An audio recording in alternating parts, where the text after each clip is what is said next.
High school में पढ़ने वाली एक लड़की अपने परिवार को चलाने के लिए एक पार्ट टाइम जॉब करती है और जॉब करने के बाद वो अपने परिवार का गुजारा करती है। एक दिन वो लड़की अपनी जॉब से रात को अपने घर के लिए निकलती है साइकिल पर। तभी कुछ लड़के बाइक से आते हैं और उसकी साइकिल में लात मारते हैं और वो लड़की गिर जाती है। जब वो लड़की गिरती है तो उसके स्कूल का एक लड़का वहां पर पहुंचता है और उन चारों लड़कों को डांटता है, धमकाता है और कहता है कि या तो तुम यहाँ से चले जाओ, नहीं तो कुछ बुरा हो जाएगा। वो लड़के उस लड़के की बात सुनकर वहां से चले जाते हैं और उस लड़की को वो लड़का कहता है, जो उसके स्कूल का दोस्त था, कि मैं तुम्हें तुम्हारे घर तक छोड़ देता हूँ क्योंकि रात बहुत हो चुकी है। वो लड़की उस लड़के पर विश्वास करती है और उसके साथ साथ चलने लगती है। जैसे जैसे वो लड़की उसके साथ चल रही थी वैसे वैसे वो लड़का भी आगे आगे चल रहा था। थोड़ी दूर जाकर वो लड़का उस लड़की से कहता है कि तुम थोड़ी देर के लिए यहाँ पर रुको, मुझे यहीं पास के गोडाउन में कुछ काम है, मैं अभी आता हूँ। वो लड़की उस गोडाउन के बाहर खड़ी होती है और लड़का उस गोडाउन में चला जाता है। थोड़ी देर बाद जब वो लड़का बाहर आता है तो उस लड़के को वो लड़की कहीं भी नहीं दिखाई देती। लेकिन जब आसपास देखने के बाद उस लड़के को वो लड़की नहीं मिली तो वो काफी परेशान हो गया। 44 दिन तक उस लड़की के परिवार वालों ने और उसके रिश्तेदारों ने, पुलिस ने उस लड़की को कहाँ नहीं खोजा। हर कहीं उसको देखने के बाद, ढूंढने के बाद जिस हाल में वो लड़की मिली, वो लड़की एक ऐसी जगह मिली जहां पर उसको कुछ लोगों ने मारकर उसको एक ड्रम के अंदर डाल दिया और ऊपर से जो सीमेंट का मलबा बना हुआ था उसको उस ड्रम में भर दिया। जब उस लड़की की लाश मिली तो हर कोई परेशान था, परिवार वाले भी परेशान थे, क्योंकि उस लड़की के साथ 100 से ज्यादा लोगों ने बलात्कार किया था, जिसके कारण उस लड़की की काफी ज्यादा बुरी हालत हो चुकी थी, जिसे पहचानना भी मुश्किल था। आदाब, नमस्कार, सत श्री अकाल। आज की जो सच्ची घटना मैं आपको सुनाने जा रही हूँ, ये सच्ची घटना है जापान का एक शहर है टोक्यो, और यहीं का एक नगर पड़ता है, एक सिटी है सातिमा प्रीफेक्चर। दरअसल 1988 की ये बात है जब पुलिस को एक लड़की की लाश मिलती है, वो भी एक ड्रम में जो सीमेंट से भरा हुआ था और पूरी तरीके से वो जम चुका था। जब वो लाश मिली पुलिस को तो पुलिस ने उसे पोस्टमार्टम के लिए भेज दिया और उसके बारे में पता लगाना शुरू किया, जिसके चलते पुलिस ने एक लड़का है मियानो, उसको पकड़ा और पकड़ने के बाद उससे पूछताछ की और पूछताछ में पुलिस ने ऐसे ही उसे कह दिया कि हम तुम्हारे बारे में सब कुछ जानते हैं, अगर तुमने हमें सब कुछ नहीं बताया तो हम तुम्हें कड़ी से कड़ी सजा देंगे। जिस पर मियानो डर जाता है और उस लड़की के साथ में, जिसका नाम था जुनको फ्रूता, जो कि जापान की रहने वाली थी, जुनको फ्रूता के बारे में जो सच वो पुलिस को बताता है तो पुलिस भी काफी ज्यादा हैरान थी, परेशान थी। पुलिस भी एक बार को सिहर जाती है। दरअसल मियानो बताता है कि जुनको फ्रूता, जो कि जापान में ही रहने वाली थी और यशियो मिनामी हाई स्कूल में वो पढ़ती थी, जिसके साथ मियानो भी उसी स्कूल में पढ़ता था। वो बताता है कि जुनको से वो एक तरफा प्यार करता था और उसने कई बार जुनको से प्रपोज भी किया, उससे एक तरफा प्यार करने के कारण कि वो उसे पसंद करता है। लेकिन जुनको इस बात से मना करती थी और उसके प्रपोजल को ठुकरा देती थी, क्योंकि जुनको हाई स्कूल में पढ़ रही थी और उसके साथ साथ वो एक इलेक्ट्रॉनिक प्लास्टिक मोल्डिंग फैक्ट्री में काम करती थी, जिसके साथ साथ वो अपने परिवार का भरण पोषण करती थी और अपने आने वाली ग्रेजुएशन को करने के लिए वो पैसे इकट्ठा कर रही थी।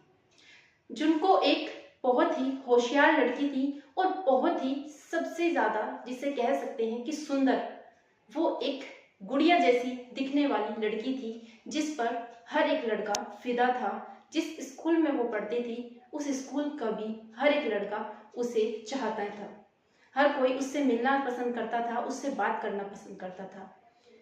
जुनको से मियानो भी एक तरफा प्यार करता था और उसके प्रपोजल को जब जुनको ने ठुकरा दिया तो मियानो ने उससे बदला लेने की सोची, जिस पर मियानो ने कई बार ऐसे प्लान बनाए जिससे कि वो जुनको को पकड़ सके और उसको सजा दे सके, लेकिन उसके पास ऐसा कोई भी मौका हाथ नहीं लग रहा था जिससे कि वो जुनको को पकड़ सकता।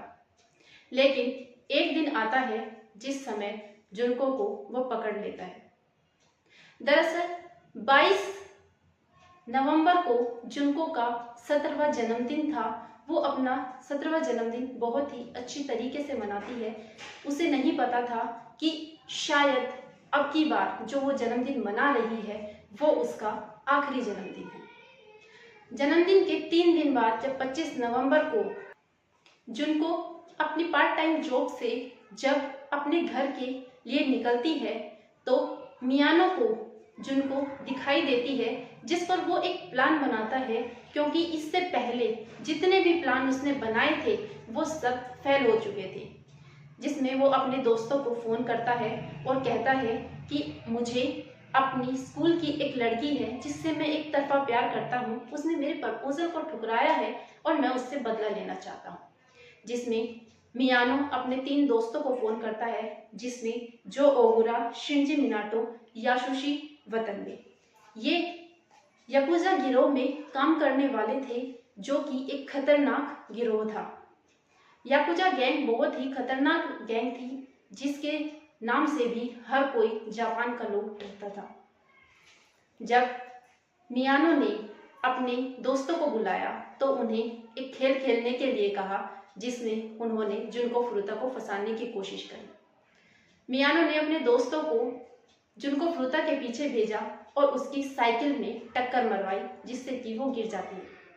जब उसके दोस्त उसकी साइकिल में टक्कर मारते हैं और वो गिरती है तो तभी मियानो की एंट्री होती है और वो जुनको को बचाने की कोशिश करता है और दिखावा करता है, जिसमें उसके दोस्त वहां से फरार हो जाते हैं और मियानो जुनको को घर छोड़ने के लिए कहता है कि मैं तुम्हें घर छोड़ देता हूँ ताकि रात बहुत हो चुकी है, कोई और लोग तुम्हें परेशान ना करें। जुनको उसकी बात पर विश्वास करती है और उसके साथ चलना शुरू करती है। जब मियानो कुछ दूरी पर पहुंचता है तो एक गोदाम के पास रुकता है और कहता है कि मुझे इस गोदाम में कुछ काम है और तुम थोड़ी देर के लिए मेरे साथ चलो, फिर मैं तुम्हें तुम्हारे घर छोड़ दूंगा। जब जुनको फुरुतो मियानो की बात सुनती है तो उसकी बात से सहमत हो जाती है और उसके साथ उस गोडाउन में चली जाती है।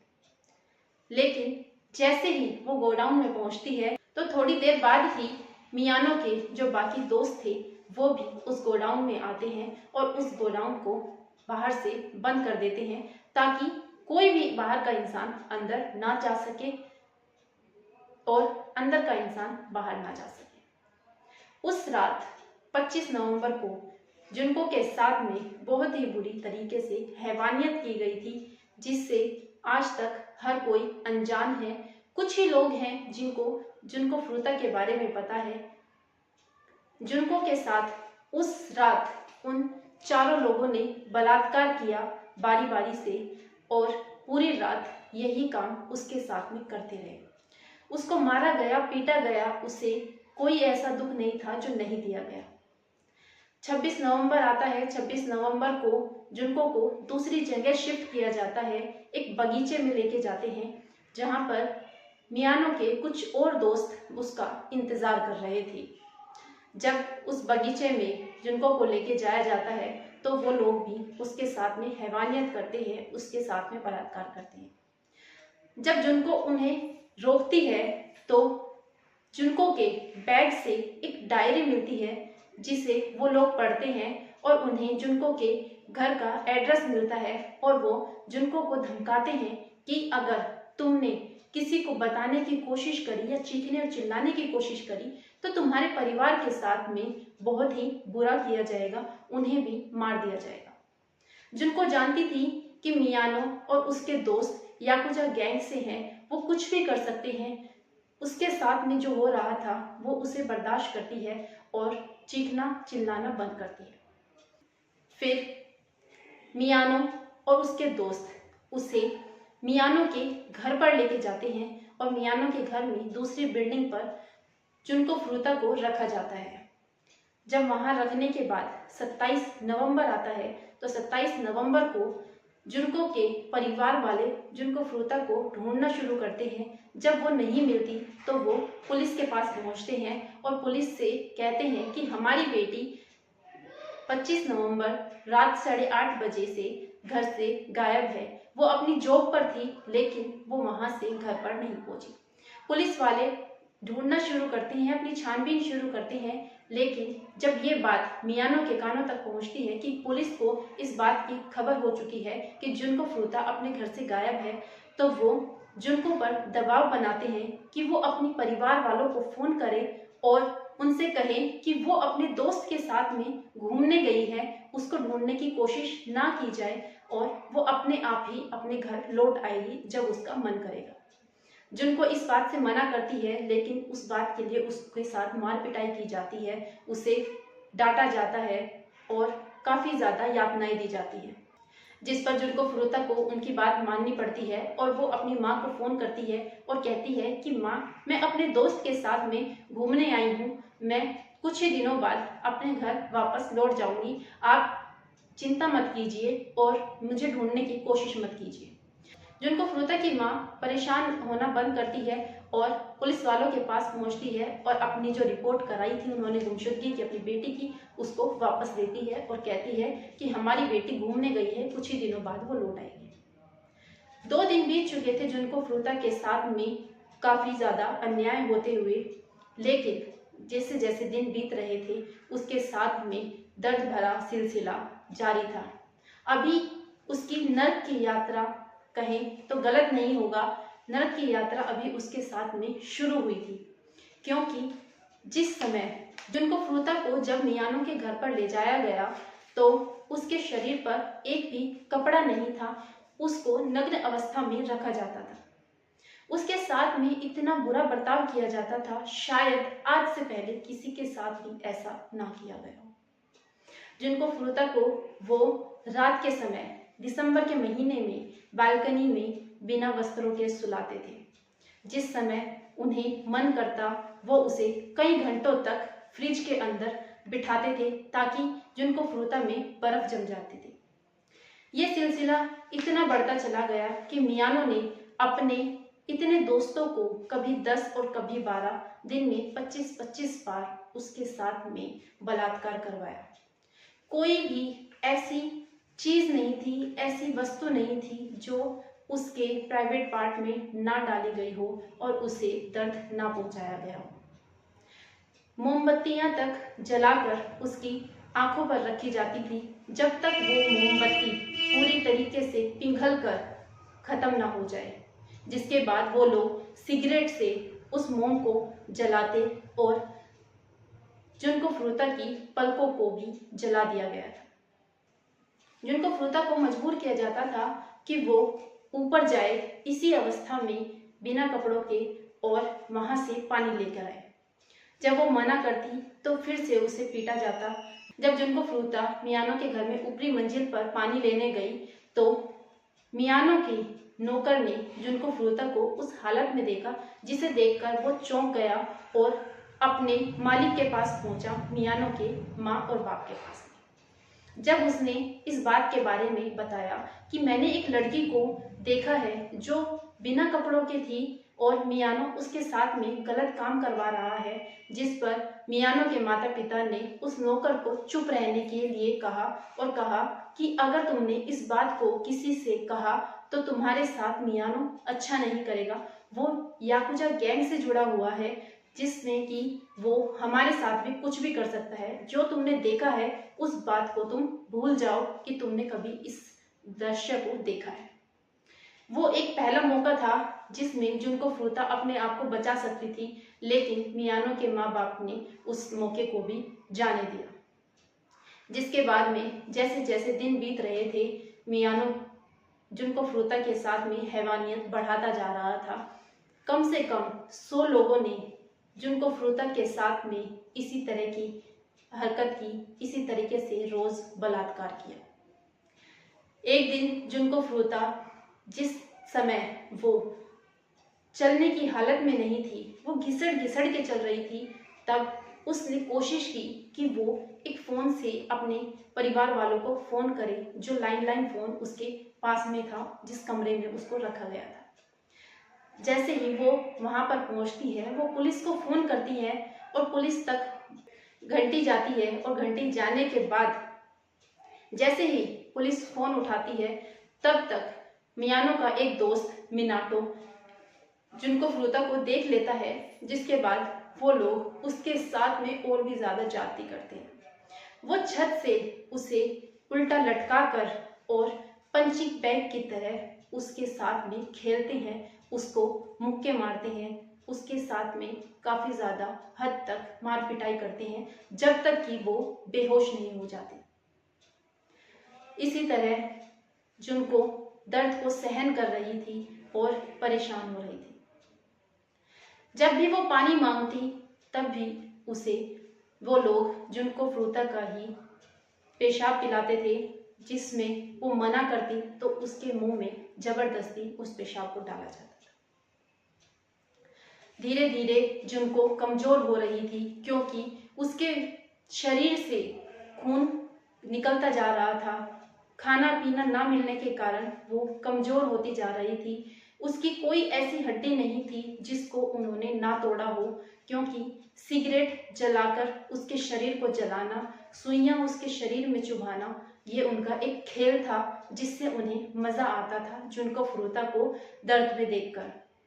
मियानो उससे प्यार करता था और उसको मना करने पर उसने जुनको फ्रूता को हद से ज्यादा दर्द दिया, ताकि वो उस दर्द से अपने आप को बचा ना सके और उसे याद कर सके कि उसने मियानो को मना क्यों किया। 44 दिन होने को आए थे। जुनको फ्रूता मियानो से और उसके दोस्तों से अपने आप को मारने की भीख मांगती है कि मुझे मार दो, इस जिंदगी से अच्छा मैं मर जाना पसंद करूंगी। लेकिन मियानो और मिनाटो और उसके 2 दोस्त, वो चारों मिलकर उसके साथ एक खेल खेलते हैं, जिस खेल का नाम है महजोंग सॉलिटायर। इस खेल में जुनको फ्रूता जीत जाती है, जिस बात पर मियानो को हद से ज़्यादा गुस्सा आता है। जिसके बाद वो फिर से जुनको फ्रूता को पंखे से लटकाकर उसे पंचिंग बैग की तरह बनाकर उसके मुक्के बजाता है, जिससे कि जुनका फ्रूता तब तक बेहोश नहीं हो जाते। जिसके बाद वो लोग जुनको फ्रूता को फर्श पर लेटाते हैं और फर्श पर लेटाने के बाद उसके ऊपर डंबल डालते हैं और डंबलों से उसके पेट पर वार करते हैं। जुनको का शरीर हद से ज़्यादा खराब हो चुका था, लेकिन वो 44वां दिन था, 4 जनवरी आ चुकी थी 25 नवंबर से, जिस समय वह नर्क की यात्रा से गुजर रही थी। जुनको फ्रूता का वो आखिरी दिन था, जिस समय मियानो मारते मारते उसे थक जाते हैं और वो बेहोश हो जाती है जुनको, तो वो लोग वहाँ से निकल जाते हैं।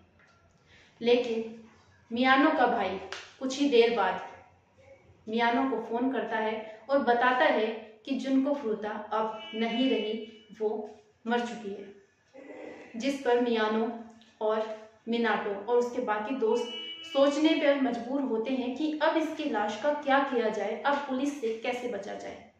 तब उनके दिमाग में एक बात आती है। उस कमरे में एक ड्रम था, जिस ड्रम में वो जुनको फ्रूता को डालते हैं और ऊपर से जो कंक्रीट का मलबा था उसको उस ड्रम में भर देते हैं, ताकि वो उसमें सूख जाए। जब वो पत्थर की तरह ड्रम हो गया, तब उस ड्रम को एक निर्माणाधीन स्थान पर डाल दिया गया ताकि अब वो किसी के हाथ में नहीं आएंगे और पुलिस की पहुंच उन तक नहीं पहुंचेगी। काफी दिन बीत जाते हैं। मियानो और उसके दोस्त जैसे जिंदगी पहले बिता रहे थे इसी तरीके से बिताना शुरू कर देते हैं।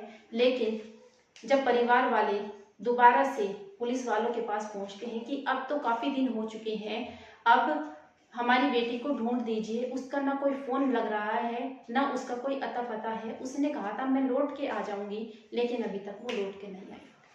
जिसमें पुलिस वाले दोबारा से जुनको फ्रूता की ढूंढ करते हैं, उसे देखना छानबीन शुरू करते हैं। जहाँ पर वो जुनको के स्कूल में पहुँचते हैं वहाँ पर उसके बारे में पता करते हैं। पता चलता है कि जुनको के साथ साथ मियानो भी स्कूल से गायब है। जिस दिन से जुनको गायब थी उस दिन से मियानो भी स्कूल में नहीं आया। जिस पर पुलिस वाले मियानो से पूछताछ करते हैं और अचानक से एक तुक्का लगाते हैं कि हम तुम्हारे बारे में सब कुछ जानते हैं, तुमने जो भी जुनको के साथ में किया हमें सब मालूम है। इतना सुनते ही मियानो के होश उड़ जाते हैं और वो तुरंत ही पुलिस के सामने हाथ जोड़ना शुरू करता है और कहता है कि हाँ, मैंने ही जुनको के साथ में इस तरीके का काम किया है, मैंने उसके इतना तड़पाया है।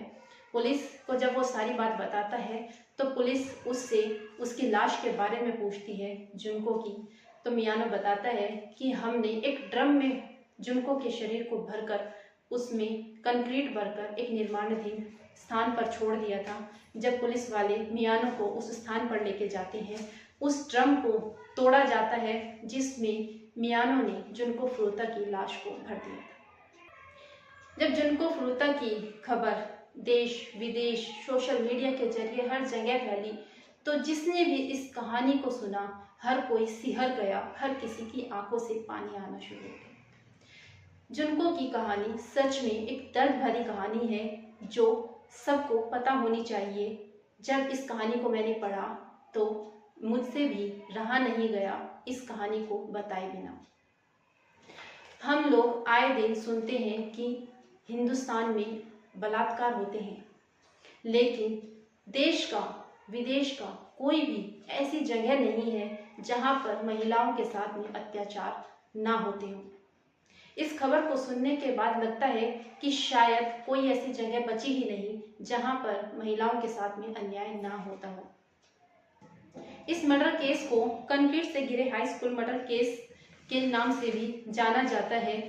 जुनको को एक ड्रम में कंक्रीट से भर दिया गया था, इसी वजह से इस केस को ये नाम दिया गया है। दोस्तों, इस पूरे घटनाक्रम को सुनाने का उद्देश्य आपको परेशान करना नहीं है, बल्कि आपको जागरूक करना था, आपको सचेत करना था। आप जहां भी रहें खुश रहें, सुरक्षित रहें। जय हिंद, जय भारत।